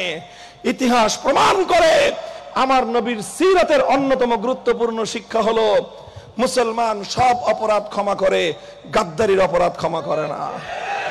বিশ্বাসঘাতকতার অপরাধের ক্ষমা নাই। যে যত বড় গাদ্দারি করবে, তাকে তত বড় পাওনা বুঝিয়ে দিতে হবে।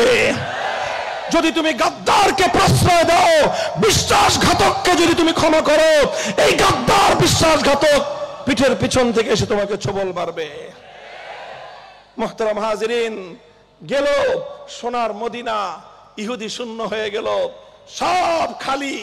মদিনায় কোনো পত্তলিক নাই, মদিনায় কোনো ইহুদি নাই, 100% কালেমা পড়নেওয়ালা মুসলমান।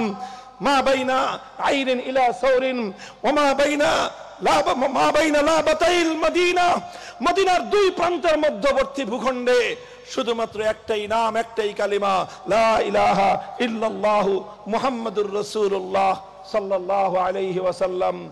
আমার নবী তো চিন্তা করতে পারতেন, ঠিক আছে, মদিনা পূর্ণটাই ইসলাম কায়েম হয়ে গেছে, ইসলামী হুকুমত বাস্তবায়িত হয়ে গেছে, একটা রাষ্ট্র পেয়ে গেছি, এবার থেমে যাই নাকি? কি বলেন? নবীজি এরপরে ক্ষান্ত হয়ে গেলেন। আমার নবী 7ম হিজরিতে 1400 সাহাবায়ে কেরাম নিয়ে উমরা করার জন্য মক্কার দিকে রওনা হলেন। মক্কার উপকণ্ঠ হুদাইবিয়ায় যখন এসে পৌঁছলেন, মক্কার কুরাইশরা বাধা দিল, বলল কোনো উপায়ে আপনাকে মক্কায় ঢুকতে দিব না। নবীজি নম্র ভাষায় কথা বললেন, আমরা উমরা করতে এসেছি, ইহরাম করে এসেছি, উমরা করব, তাওয়াফ করব, আবার মদিনায় ফিরে যাব, আমাদেরকে বাধা দিও না। কুরাইশরা বলল কোনোভাবেই আমরা ঢুকতে দিব না। নবীজি তাদের কঠোর অবস্থান দেখে নবীজি একটা মন্তব্য করেছিলেন, আজ কুরাইশরা এমন যে কোনো শর্ত দিবে যেই শর্তের মধ্যে বাইতুল্লাহর ইজ্জত এবং ইহতিরাম সম্মান রক্ষা পাবে, সেই শর্তে রাজি হয়ে আমি আজকে কুরাইশের সঙ্গে সন্ধি চুক্তি করব। আলহামদুলিল্লাহ, আল্লাহর নবীর ঐতিহাসিক রাজনৈতিক প্রজ্ঞাময় সিদ্ধান্তের মাধ্যমে হুদাইবিয়ায় সন্ধি চুক্তি স্বাক্ষরিত হলো মক্কার কুরাইশদের সাথে। হুদাইবিয়ার সন্ধি চুক্তি যারা বিশেষ করে থেকে উপরে সকল তালেবে ইলমরা হুদাইবিয়ার সন্ধি রাজনৈতিক তাৎপর্য গভীর দৃষ্টি মনোযোগ দিয়ে করতে হবে, পড়তে হবে। হুদাইবিয়ার সন্ধির মাধ্যমে সাল্লাল্লাহু আলাইহি ওয়াসাল্লামের রাজনৈতিক দূরদর্শিতার প্রমাণ পাওয়া যায়, আমার নবীর রাজনৈতিক দক্ষতার প্রমাণ পাওয়া যায়, রাজনৈতিক গভীর দৃষ্টিভঙ্গির পরিচয় পাওয়া যায়। আমার নবীর রাজনৈতিক নেতৃত্বের বিকাশ ঘটেছিল এই হুদাইবিয়ার ঐতিহাসিক সন্ধির মাধ্যমে। রাসূল আকরাম সাল্লাল্লাহু আলাইহি ওয়াসাল্লাম হুদাইবিয়ার এই সন্ধির মাধ্যমে মুশরিকদের সঙ্গে কিছুদিনের জন্য শত্রুতাকে একটু ধামাচাপা দিয়ে রাখলেন। সঙ্গে সঙ্গে আরবের বিস্ফোরা হিসেবে খ্যাত খায়বারে ইহুদিদের আড্ডাখানায় হামলা করলেন এবং পুরো আরব ভূমি থেকে ইহুদিদের সর্বশেষ আড্ডাখানা খায়বার থেকে ইহুদিদেরকে উৎখাত করলেন। এবং শুধু মক্কা মদিনা নয়, গোটা আরব ভূমি ইহুদিদের আড্ডাখানা থেকে পবিত্র এবং মুক্ত করলেন। এরপরে রোম এবং পারস্য সম্রাট সহ পৃথিবীর সকল বড় বড় রাজা বাদশাদের দরবারে ইসলামের দাওয়াত পৌঁছে দিলেন। এভাবে হুদাইবিয়ার ঐতিহাসিক সন্ধির মাধ্যমে আল্লাহর নবী অভূতপূর্ব বিজয় অর্জন করলেন। যদিও হুদাইবিয়ার সন্ধির মধ্যে বাহ্যিকভাবে দেখা যাচ্ছিল এখানে মুসলমানরা নত হয়েছে, বাহ্যিকভাবে দেখা যাচ্ছিল রক্ষা হয় নাই, বাহ্যিকভাবে দেখা যাচ্ছিল মুসলমানদের ক্ষতি হয়েছে, মুসলমানরা দিয়েছে বেশি নিয়েছে কম। বাহ্যিকভাবে দেখা যাচ্ছিল সাহাবায়ে কেরাম হুদাইবিয়ার সন্ধি সহজে মেনে নিতে পারেন নাই। ইতিহাস প্রমাণ করে সাহাবায়ে কেরামের আশঙ্কা সঠিক ছিল না, বরং আল্লাহর নবীর সিদ্ধান্তই সঠিক ছিল। এই জন্য হুদাইবিয়ার সন্ধি কার্যকর হওয়ার সঙ্গে সঙ্গেই আল্লাহ পাক কোরআনে কারীমের সূরাতুল ফাতহ নাজিল করলেন। আয়াত নাজিল হলো ইন্না ফাতাহনা লাকা ফাতহাম মুবিনা। আল্লাহ বলে দিলেন, হে দুনিয়ার মানুষ, তোমরা মনে করছো হুদাইবিয়ার প্রান্তে সন্ধি চুক্তি স্বাক্ষরিত হয়েছে, আমি আল্লাহ মুহাম্মদ আরবি সাল্লাল্লাহু আলাইহি ওয়াসাল্লামের এই ঐতিহাসিক সিদ্ধান্তের প্রতি আমার সমর্থন ব্যক্ত করে আমি ঘোষণা করলাম, হুদাইবিয়ার রণাঙ্গনে শুধু সন্ধি চুক্তি স্বাক্ষরিত হয়নি, বরং আল্লাহ তোমাদের জন্য ঐতিহাসিক বিজয়ের দুয়ার খুলে দিয়েছেন। কাজেই হুদাইবিয়ার সন্ধি রাজনৈতিক প্রজ্ঞার সিদ্ধান্ত, হুদাইবিয়ার সন্ধি আমার আল্লাহর নবী রাজনৈতিক নেতৃত্বের বিকাশ, হুদাইবিয়ার সন্ধির মাধ্যমে আল্লাহর নবী মুহাম্মদুর রাসূলুল্লাহ সাল্লাল্লাহু আলাইহি ওয়াসাল্লামের রাজনৈতিক দূরদর্শিতার পরিচয় পাওয়া যায়। এখান থেকে আমি উলামায়ে কেরামের মজমা একটা কথার দৃষ্টি আকর্ষণ করতে চাই। আলহামদুলিল্লাহ, আমাদের দেওবন্দি উলামায়ে কেরামের সবচেয়ে বড় সৌন্দর্য হলো ইতিদাল পছন্দি। আমরা সব সময় ভারসাম্যপূর্ণ দৃষ্টিভঙ্গিকে পছন্দ করি। আমাদের আকাবিরিনরা সব সময় মধ্যপন্থা অবলম্বনকারী ছিলেন। আমাদের পূর্বপুরুষরা দারুণ সেই শিক্ষাই দিয়েছেন। সেই শিক্ষার আলোকে আমি বলতে চাই, আমাদেরকে আল্লাহ পাক আল্লাহর রাসূল সাল্লাল্লাহু আলাইহি ওয়াসাল্লাম উলামায়ে কেরামকে ওয়ারাসাতুল আম্বিয়া বলে ঘোষণা দিয়েছেন। কথা ঠিক? ওয়ারাসাতুল আম্বিয়া মানে কি বলেন? আম্বিয়ায়ে কেরামের ওয়ারিস, আরেক ভাষায় আমরা বলি নায়েবে নবী। আম্বিয়ায়ে কেরামের বিরাসতটা কি?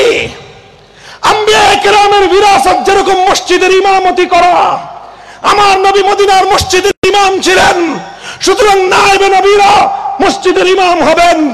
আল্লাহর নবী উম্মতের মুআল্লিম ছিলেন, শিক্ষক ছিলেন, সুতরাং নায়েবে নবী উলামায়ে কেরাম উম্মতের শিক্ষক হবেন।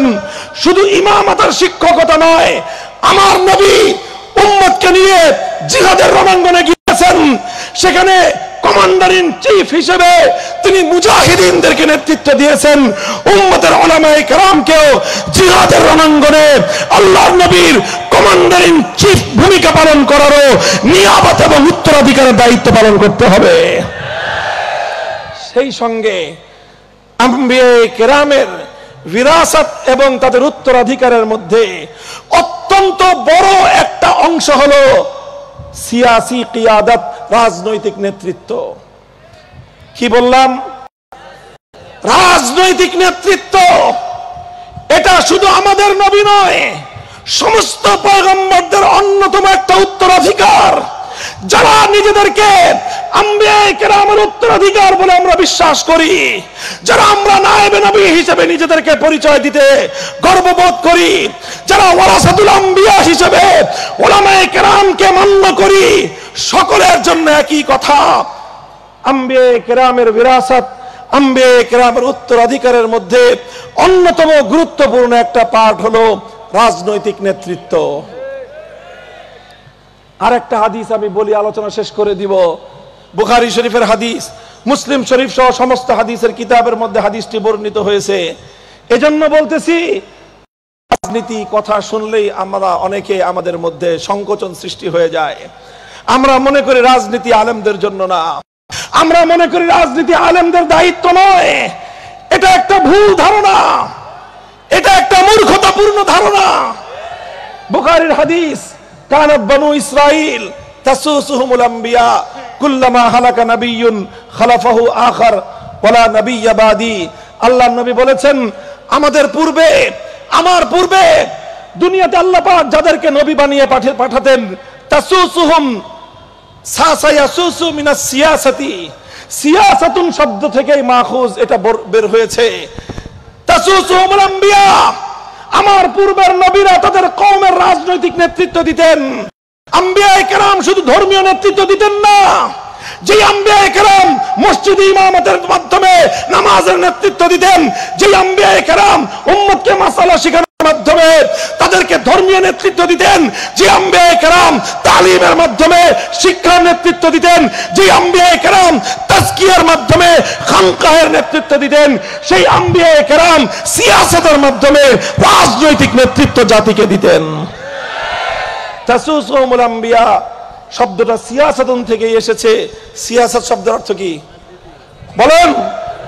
রাজনীতি। আম্বিয়ায়ে কেরাম রাজনৈতিক নেতৃত্ব দিতেন।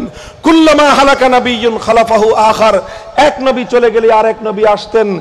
এভাবে আস্তে আস্তে আমি সর্বশেষ নবী এসেছি এবং আল্লাহর পক্ষ থেকে মনোনীত সর্বশেষ রাজনৈতিক নেতৃত্বের দায়িত্ব পালনকারী হিসেবে আমি এসেছি। ওয়ালা নাবিয়্যা বাদি, আমার পরে আর কোন নবী আসবে না। তাহলে এই রাজনৈতিক নেতৃত্ব যাবে কোথায়? এই রাজনৈতিক নেতৃত্ব নবীদের উত্তরাধিকার হিসেবে কারা দিবে? ওয়াসায়াকুনু খুলাফা, আমার পরে আমার খলিফারা রাজনৈতিক নেতৃত্ব দিবে। কারা হবে খলিফা? নবীর পরে প্রথম খলিফা ছিলেন আবু বকর সিদ্দিক রাদিয়াল্লাহু আনহু, উম্মতের সবচেয়ে বড় আলেম, উম্মতের রাজনৈতিক নেতা। আবু বকরের পরে উম্মতের সবচেয়ে বড় আলেম ওমর ফারুক, উম্মতের রাজনৈতিক নেতা। ওমর ফারুকের পরে উম্মতের সবচেয়ে বড় আলেম ওসমান গনি, উম্মতের রাজনৈতিক নেতা। ওসমান গনির পরে উম্মতের সবচেয়ে বড় আলেম আলী মুর্তজা, উম্মতের রাজনৈতিক নেতা।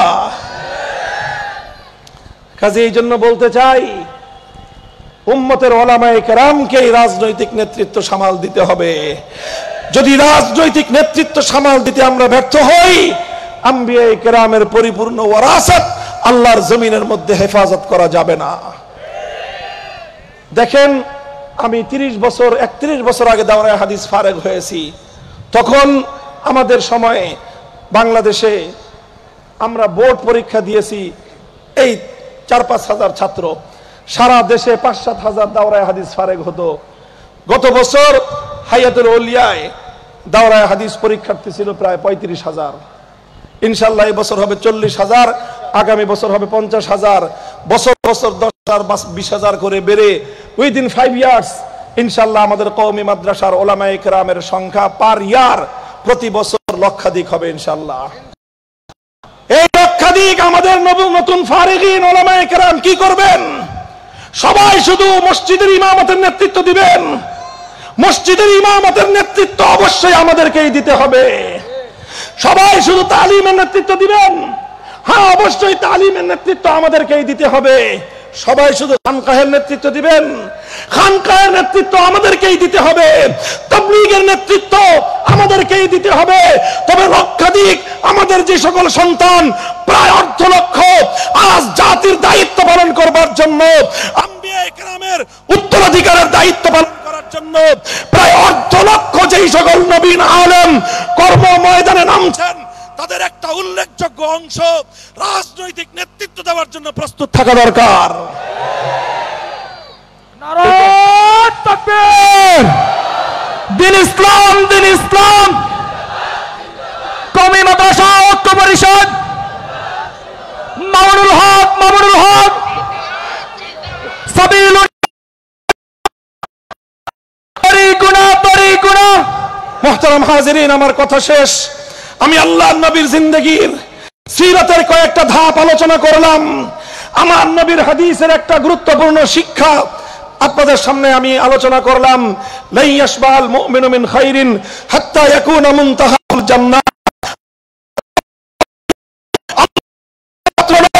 আমাদের পূর্বপুরুষরা 190 বছর ইংরেজদের বিরুদ্ধে যুদ্ধ করেছেন, হাল ছাড়েন নাই। বালাকোটে রক্ত দিয়েছেন, হাল ছাড়েন নাই। সামনের রণাঙ্গনে শহীদ হয়েছেন, হাল ছাড়েন নাই।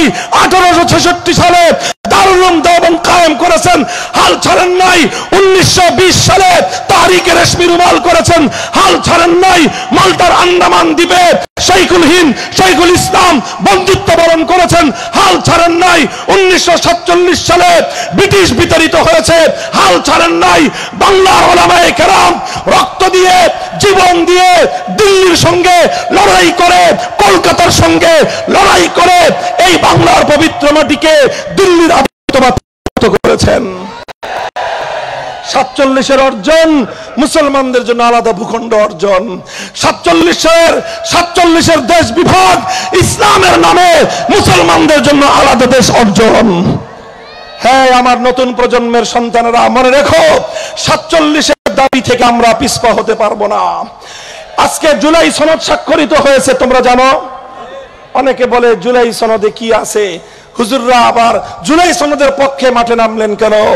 আরে জুলাই সনদের পক্ষে আমরা এজন্যই কথা বলছি। 1971 থেকে 2024 সাল পর্যন্ত 53 বছর 47-এর দেশ বিভাগকে অস্বীকার করা হয়েছিল। বলবেন 47 সালের দেশ বিভাগটা আবার কি?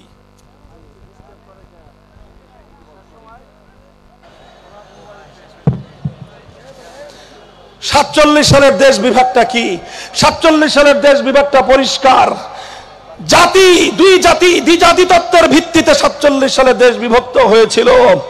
মুসলমানরা বলেছিল আমরা একটা ভূখণ্ড চাই যেখানে অন্য কোনো মতবাদ বাস্তবায়িত হবে না, কোনো ইজম চলবে না, সেখানে আল্লাহ পাকের পক্ষ থেকে প্রদত্ত ইসলামী শরীয়তের ভিত্তিতে রাষ্ট্র চলবে, কোরআনের সংবিধান কায়েম হবে, নিজামে ইসলাম বাস্তবায়ন হবে। এর নাম হলো 47। আলহামদুলিল্লাহ, বাংলাদেশের স্বাধীনতার 54 বছর পরে এসে আজ ঐক্যমতের ভিত্তিতে সব রাজনৈতিক দল বাধ্য হয়েছে জুলাই সনদে স্বাক্ষর করতে। সেই জুলাই সনদের মধ্যে 1947 সালের দেশ বিভাগকে বাংলাদেশের আগামী দিনের অন্যতম মাইল ফলক হিসেবে প্রমাণ করা হয়েছে, স্বীকৃতি প্রদান করা হয়েছে। জুলাই সনদের মধ্যে 2013 সালে শাপলা চত্বরে নবী প্রেমিক তৌহিদি জনতার, নবী প্রেমিক হেফাজতে ইসলাম আলেম ওলামাদের অক্লান্ত ত্যাগ এবং কোরবানির বদৌলতে অর্জিত বিজয় এবং শাহাদাতের স্বীকৃতি প্রদান করা হয়েছে জুলাই সনদে। কাজেই এই জন্য আমি রাজনীতির কথা বলবো না, তবে এই কথা আমাকে অবশ্যই ফেব্রুয়ারিতে যদি নির্বাচন হয়, আর সেই নির্বাচনের সাথে যদি গণভোট হয়, জুলাই সনদের গণভোট যদি হয়, বাংলার প্রতিটি মানুষকে হাতে ধরে পায়ে ধরে তাদেরকে কথার প্রতি ক্যাম্পেইন করতে হবে, যে কোনো মূল্যেই জুলাই সনদকে হা মাত্রে হা বাক্সে ভোট দিয়ে জুলাই সনদকে জয়যুক্ত করতে হবে। এটার জন্য আমাদেরকে ঐতিহাসিক দায়িত্ব পালন করতে হবে। প্রস্তুত থাকবেন ইনশাআল্লাহ। আমি বলছিলাম 47-এ দেশ বিভক্ত হলো, আলেম ওলামা বসে থাকেন নাই। 71-এ মুক্তিযুদ্ধ হলো। বসো বসো এখানে আসলে মাইক ঠিক করতে। এখন 71 সালে মুক্তিযুদ্ধ বিজয় অর্জন হয়েছে, আলেম সমাজ বসে থাকে নাই, জুলুম নির্যাতন সহ্য করেছে, কারাগারের অন্ধকার প্রকোষ্ঠ বরদাস্ত করেছে। বছরের পর বছর, দিনের পর দিন আমরা কারাগারের অন্ধকার প্রকোষ্ঠে সীমাহীন জুলুম নির্যাতন সহ্য করেছি, বর্বরতম আচরণ সহ্য করেছি, অসম্মান, অপমান, লাঞ্ছনার গ্লানি আমরা বরদাস্ত করে নিয়েছি। কিন্তু আল্লাহর কসম খেয়ে বলি, দেশ জাতি ইসলামের প্রশ্নে স্বৈরাচারীর সামনে মাথা নত করি নাই। আমাদের পূর্বপুরুষদের থেকে আমাদের পর্যন্ত অব্যাহত এই ইতিহাস, ধারাবাহিক এই ইতিহাস।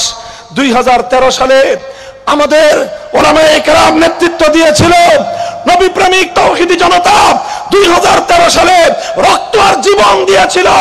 2021 সালে নরেন্দ্র মোদী মুসলমানদের নরঘাতক মোদী বিরোধী আন্দোলনে জীবন আর রক্ত দিয়েছিল বলেই 24 জুলাইয়ের বিপ্লবের ভিত তৈরি হয়েছিল। 24 জুলাইয়ের বিপ্লবে দেশকে রক্ষা করার জন্য, অন্যায়ের বিরুদ্ধে ফ্যাসিবাদকে মোকাবেলা করার জন্য 100-এর উপর আলেম এবং মাদ্রাসার ছাত্ররা জীবন দিয়েছে। অথচ এই আন্দোলনে সম্প্রদায় হিসেবে কওমি মাদ্রাসার আলেম ওলামাদের ছাত্রদের কোনো স্বার্থ জড়িত ছিল না। যখন আমাদের ছাত্ররা মাঠে নামলো, সাংবাদিকরা, প্রশাসনের লোকেরা জিজ্ঞাসা করে, আন্দোলন চলছে, কোটা বিরোধী আন্দোলন, এই কওমি মাদ্রাসার ছাত্র তোমরা নামছো কেন? তোমাদের তো চাকরি নাই, আবার কোটা কি? তোমরা তো চাকরি পাও না, কওমি সনদে তো কোনো সরকারি চাকরি নাই, তো কোটা থাকলেই কি, কোটা না থাকলেই কি, তোর কি বেটা? আলহামদুলিল্লাহ আমাদের ছেলেরা জবাব দিয়েছিল, আমরা কওমি মাদ্রাসায় স্বার্থবাদিতার শিক্ষা হাসিল করি, নিজেদের স্বার্থ উদ্ধারের জন্য আমরা মাঠে নামি নাই। আমরা মাঠে নেমেছি জুলুমের মোকাবেলা করবার জন্য। তোমরা আমাদের ভাই, যে সকল ভাইয়েরা ভার্সিটিতে পড়ে ওরাও আমাদের ভাই, কলেজে পড়ে আমার ভাই, স্কুলে পড়ে আমার ভাই, আলিয়া মাদ্রাসায় পড়ে আমার ভাই।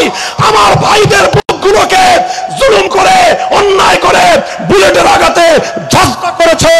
আমার ভাইয়ের রক্তের বদলে নেওয়ার জন্যই আমরা মাঠে নেমেছি। নারায়ে তাকবীর, নারায়ে তাকবীর। জিহাদ জিহাদ জিহাদ চাই, জিহাদ করে বাঁচতে চাই। দিয়েছি তো রক্ত, রক্তের বন্যা। নারায়ে তাকবীর। আমি আপনাদেরকে আখেরি কথা বলে বক্তব্য শেষ করতেছি। আল্লাহর পয়গম্বরের জিন্দেগীর উসুল, নবী সিরাতুন নবীর অন্যতম মৌলিক নীতিমালা হলো, যতক্ষণ পর্যন্ত চূড়ান্ত গন্তব্য পর্যন্ত না পৌঁছি ততক্ষণ পর্যন্ত আমাদের থেমে যাওয়ার সুযোগ নাই, তৃপ্ত হওয়ার সুযোগ নাই, পেছন ফিরে তাকাবার সুযোগ নাই। জিজ্ঞাসা করতে পারেন আমাদের চূড়ান্ত গন্তব্য কি? আমাদের চূড়ান্ত দুইটা গন্তব্য। কয়টা বলেন? কয়টা? একটা পরকালীন গন্তব্য আর একটা ইহকালীন গন্তব্য। পরকালীন গন্তব্য কি? হাত্তা ইয়াকুনা মুনতাহাহুল জান্নাহ, জান্নাত পর্যন্ত পৌঁছবো, তারপরে আমার সংগ্রাম সমাপ্ত হবে। এটা হলো পরকালীন গন্তব্য। ইহকালীন গন্তব্য হলো লা ইয়াবকা আলা যাহরিল আরদি বাইতু মাদারিন ওয়ালা ওয়াবারিন ইল্লা আদখালাহুল্লাহুল ইসলাম ইম্মা বিইজ্জি আজিজিন ওয়া ইম্মা বিযুল্লি যালিল। যতক্ষণ পর্যন্ত আল্লাহর জমিনের প্রতি ইঞ্চি মাটিতে দ্বীনের ঝান্ডা উড্ডীন না হবে, যতদিন পর্যন্ত এই জমিনের প্রতি ইঞ্চি মাটিতে আল্লাহর দ্বীন বিজয়ী না হবে, যতক্ষণ পর্যন্ত এই জমিনের প্রতি ইঞ্চি মাটিতে আল্লাহ শাসন ব্যবস্থা পূর্ণাঙ্গ রূপে বাস্তবায়িত না হবে, পর্যন্ত আমাদের পথ চলা চলবে ইনশাআল্লাহ। এই জন্য হে মুসলমান, পয়গাম দিচ্ছি সব জায়গায়, বিশেষ করে আমার দেশের মানুষকে বলতেছি, অনেক রঙের বাংলাদেশ তো দেখলেন, একবার আমরা দেখলাম সোনার বাংলাদেশ, সোনার বাংলাদেশের গল্প শোনালেন একজন, তারপরে দেখলাম গোলামীর বাংলাদেশ, এরপরে আরেকজন এসে বললেন নতুন বাংলাদেশ, দেখলাম কি ওই পুরান জিনিস, নতুন নতুন মোড়ক। এরপরে আরেকজন আসলেন বললেন সবুজ বাংলাদেশ, দেখলাম সব ধূসর। এরপরে আরেকজন বললেন ডিজিটাল বাংলাদেশ, দেখলাম জনগণের রক্ষিত সংরক্ষণাগার জাতীয় ব্যাংক বাংলাদেশ ব্যাংকের সংরক্ষণাগার থেকে ডিজিটাল কায়দায় হাজার হাজার টাকা চুরি হয়ে যায়, এর নাম হলো ডিজিটাল বাংলাদেশ। আমার বাংলাদেশের প্রবাসীরা মাথার ঘাম ফেলে রেমিটেন্স পাঠায়, আমার দেশের মেহনতি মানুষ, কুলি শ্রমিক মজদুররা কষ্টার্জিত পয়সা পাই পাই করে ট্যাক্স দিয়ে দেশের সম্পদ গড়ে, সেই টাকা ডিজিটাল কায়দায় বিদেশে গিয়ে বেগম পাড়া হয়ে যায়। এছাড়া আর কোন ডিজিটাল দেখি নাই আমরা। এজন্য বলতে চাই, এবার সোনার বাংলাদেশ দেখা শেষ, নতুন বাংলাদেশ দেখা শেষ, সবুজ বাংলাদেশ দেখা শেষ, ডিজিটাল বাংলাদেশও দেখা শেষ। এবারে আমরা একটা বাংলাদেশ দেখতে চাই, সে বাংলাদেশ হলো ইসলামের বাংলাদেশ, আল কোরআনের বাংলাদেশ, খেলাফতের বাংলাদেশ। নারায়ে তাকবীর, নারায়ে তাকবীর। আগামীর বাংলাদেশ, আগামীর বাংলাদেশ, ইসলামের বাংলাদেশ। নারায়ে তাকবীর। আজকের সম্মেলন এই ইসলামের বাংলাদেশ শুধু স্লোগান দিয়ে হয়ে যাবে না, হ্যাঁ? শুধু স্লোগান আর মুখের কথায় চিরে ভিজে যাবে? এই জন্য ঘাম ঝরানো পরিশ্রম করতে হবে, মানুষের কাছে কাছে দাওয়াত নিয়ে যেতে হবে। রাজি আছেন? শুধু ঘাম দিয়ে ইমানের সফলতা আসে না, মুমিনের পরিশ্রম। রাতের অন্ধকারে চোখের অশ্রু ছেড়ে খোদার কাছে ফরিয়াদ করতে হবে। করবেন তো ইনশাআল্লাহ? মনে রাখবেন, শুধু ঘাম আর অস্ত্র দিয়ে কোনোদিন বিপ্লব আসে না। ঘাম আর অস্ত্র দিয়ে বিপ্লবের জন্য পরিবেশ তৈরি হয়, ঈদগাহে তৈরি হয়। যখন ঘাম আর অস্ত্র দিয়ে উঠবে, সেই আল্লাহর দ্বীনের জন্য, দ্বীনকে বিজয়ী করার জন্য, কোরআনের হুকুমত কায়েমের জন্য, নেফাজে শরিয়াত, নিজামে শরিয়াতের জন্য, শহীদি ঈদগাহে প্রয়োজনে মাথায় কাফনের কাপড় পরে শাহাদাতের রক্ত দেওয়ার জন্য কারা কারা প্রস্তুত থাকবো? হাত তুলে শপথ করো। নারায়ে তাকবীর। সাবিলুনা সাবিলুনা, তরিকুনা তরিকুনা। নারায়ে তাকবীর।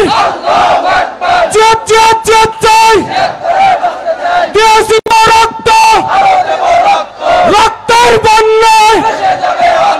নারায়ে তাকবীর। দিন ইসলাম, দিন ইসলাম। আমি মাদ্রাসা ঐক্য পরিষদ। এগুলা শুধু জজবা, মুখের কথা না শপথ? বলেন শপথ, অঙ্গীকার কার কাছে? আল্লাহ পাক রব্বুল আলামিন আমাদের এই শপথ, এই বায়াত আল্লাহ কবুল করেন। সুবহানাল্লাহি ওয়া বিহামদিহি, সুবহানাকাল্লাহুম্মা বিহামদিক, আশহাদু আল্লা ইলাহা ইল্লা আনতা আস্তাগফিরুকা ওয়া আতুবু ইলাইক। ইয়া হাইয়্যু ইয়া কাইয়্যুম বিরহমাতিকা নাস্তাগীস, আসলিহ লানা শানানা কুল্লাহু ওয়া লা তাকিলনা ইলা আনফুসিনা তারফাতা আইন। ইলাহুল আলামিন, রব্বুল আলামিন, আপনি বরিশাল বিভাগীয় কওমি মাদ্রাসা ঐক্য পরিষদকে আপনি কবুল ফরমান। আল্লাহ উলামায়ে কেরামের ইত্তেহাদ এবং ঐক্যকে আরো মজবুত করে দিন। আয় আল্লাহ, আমাদের এই সমস্ত তালিবুল ইলম ভাইরা, আয় আল্লাহ, জাতির আমানত, এই জাতির শ্রেষ্ঠ সম্পদ, আয় আল্লাহ, দ্বীন এবং মিল্লাতের জন্য হে আল্লাহ আপনি সহি তালিম এবং তারবিয়াতের তৌফিক এনায়েত ফরমান। ইলাহুল আলামিন, রব্বুল আলামিন, আমাদের পূর্বপুরুষরা অনেক ত্যাগ, কুরবানি, ঘাম, অশ্রু আর রক্ত দিয়ে এই জমিনের আমানত আমাদের কাছে রেখে গেছেন। আয় আল্লাহ, সেই আমানতের হেফাজত করার তৌফিক এনায়েত ফরমান। আয় আল্লাহ, মুসলমানদের এই পবিত্র মাটি, প্রতি ইঞ্চি মাটিকে আপনি ইসলামের ঘাঁটি হিসেবে কবুল ফরমান। ইলাহুল আলামিন, রব্বুল আলামিন, আমাদের দোয়াকে আপনি কবুল করুন। আজকের এই ইসলামী মহাসম্মেলনকে আপনি কবুল ফরমান। ইলাহুল আলামিন, রব্বুল আলামিন, সকল ষড়যন্ত্র চক্রান্তের হাত থেকে উম্মতকে আল্লাহ আপনি হেফাজত করুন। আল্লাহ, আপনার প্যারা হাবিবের উম্মতকে আপনি কোরআন এবং সুন্নাহর পথে ফিরে আসার তৌফিক দান ফরমান। রব্বানা তাকাব্বাল মিন্না ইন্নাকা আনতাস সামিউল আলিম ওয়া তুব আলাইনা ইয়া মাওলানা ইন্নাকা আনতাত তাওয়াবুর রহিম। সুবহান রাব্বিকা রাব্বিল ইজ্জাতি আম্মা ইয়াসিফুন ওয়া সালামুন আলাল মুরসালিন ওয়ালহামদুলিল্লাহি রাব্বিল আলামিন।